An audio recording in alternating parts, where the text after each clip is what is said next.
Right guys, what's going on? Welcome to Total Swans TV. It's a match review of the Millwall against Swansea City match, which has not long ended. It was a 1-1 draw. Got my match prediction correct. Performance-wise, was hoping for an awful lot more, to be fair. After the Luton result and the performance on Saturday, was really hoping we could bounce back with a much stronger performance. Was hoping, fully confident we could go and get that win, but my heart really told me it was going to be a draw, a point shared evenly. Due to the results and the performances both from us and Millwall since coming back from lockdown.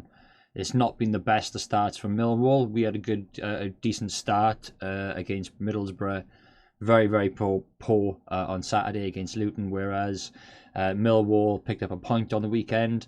So it was kind of on the cards for a draw. That is how it ended. It was 1-1. Millwall started off fairly strongly. We had a good start the first couple of minutes of the game, but it did take us a little while, to get into the flow of our possession and sort of passing style of football. Unfortunately, Millwall did go ahead and take the lead. It was on the 21st minute. It was Mason Bennett who capitalised on a nice run down the right-hand wing. I'm not sure if it was Jed Wallace or not.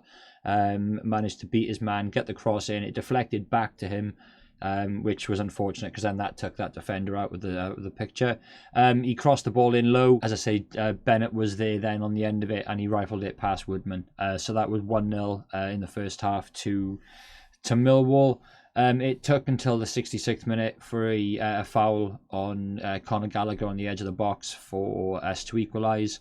Up step Ryan Brewster, Andre Ayew with the dummy run over the ball. Didn't really affect the Millwall wall as such, or their players. They didn't really flinch or move from it. Up step Brewster, over the wall, off the crossbar. It was going to be coming back out, which is why it has been given as an own goal. But it was a lovely free kick. It was very unfortunate. It's gone against him. As I say, it come off the crossbar, was going to come out, hit the goalkeeper on the back of the head, just behind his arms, and has gone in the back of the net. It was a fantastic little bit of play to see. But as I say, unfortunately for Brewster, it's gone down as an own goal. But it was a fantastic free kick. We don't really score many of them, so it was great to see us actually getting a dead ball goal. So a little bit of a positive, but mainly negatives. Yeah, it's a point apiece, and it doesn't really benefit either team. Fortunately, I'm recording this after majority of the games have finished this afternoon. The only games in play are Fulham, who were 2-1 up against QPR, Luton and Leeds, 0-0, and Wigan and Stoke are still 0-0. But Barnsley thankfully beat Blackburn, so obviously playoff contenders with us. They've now lost, so that benefits us. Cardiff and Charlton drew 0-0, and Reading lost 3-0 to Brentford. It doesn't really affect us, but some very good results off the back of our poor results. So it's kind of evened things out a little bit. Nobody's really moved too far. We are still only the 4 points off the playoffs, but worryingly, we are only 5 points off 13th. So it's a contrast to look at. It's still 6 games to go, plenty of points available, as we've been saying since it was 9 games to go. But games are running out, points are running out. If we do want to push for those playoffs, it's now or never. It was before this game, but had results gone against us, it pretty much would have been done. We're pretty much hanging on by a thread to any playoff hopes. So if we do want to push for the playoffs, we've got to beat Sheffield on the weekend. We absolutely have to beat Sheffield Wednesday. As for a watch along on that, not sure what's happening with it. I'll be doing one on my channel yet, or joining Reese over on Swans Away Days on his channel. But yeah, a point is a point. Thankfully, those other teams around us did drop points. Otherwise, it probably would have been curtains for the Swans' playoff hopes this season. Cooper and his tactics. Fans online since the final whistle, the patience are running out, massively running out. People are having enough of team selections, certain players starting consistently when they really should be dropped. Not enough substitutions during games, and tactic-wise, there isn't anything. There's been a couple of posts comparing him to Bob Bradley, completely out of the picture. No way whatsoever. I'm still Cooper in. There's a lot of people. There's a vote online at the moment on Twitter. The majority, 54%, Cooper out. But Cooper in. He's a young manager learning his trade.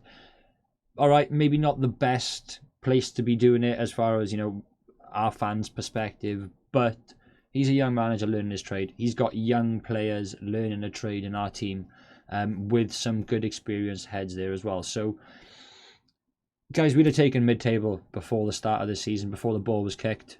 August, Swansea, and the start of the season, Swansea were fantastic.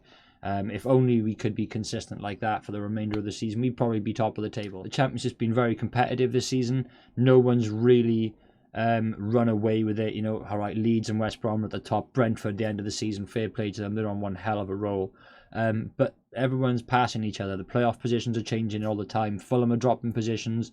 Forest are moving up and then dropping down the week after. It's all still to play for everybody. So, you know, even Brentford, they may even sneak into those automatic spots. And if they do, you know what? Good on them. They've had a fantastic season. They move into their new stadium at the end of the year. We know what that's like, moving into a new league, getting promoted while moving into a new ground. It's a fantastic feeling. But we've got 6 games to go, 6 vital games now. If we want to push for those playoffs, we have to win four, at least 3 or 4 of these games. There's some tough ones coming up. We've still got Leeds to play, which is very unfortunate, but it is what it is. A lot of teams got some tough games to play. People are dropping points as well as us, so all one team needs to do now is go on a run, 2 or 3 wins in a row, and you know they're pretty much going to secure themselves a playoff spot. So that's it for me. I'm disappointed again after this game. But as fans, we can't control the selection. We see what we see. The managerial squad see what they see, and that's just how it is, guys. So I'm wrapping this up. If you enjoyed the videos, guys, leave a like and don't forget to subscribe to the channel.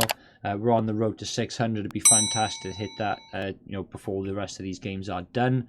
I think we're on 520 at the moment, so get subscribing, guys, get sharing the videos out, and thank you very much. I'll catch you on the next one.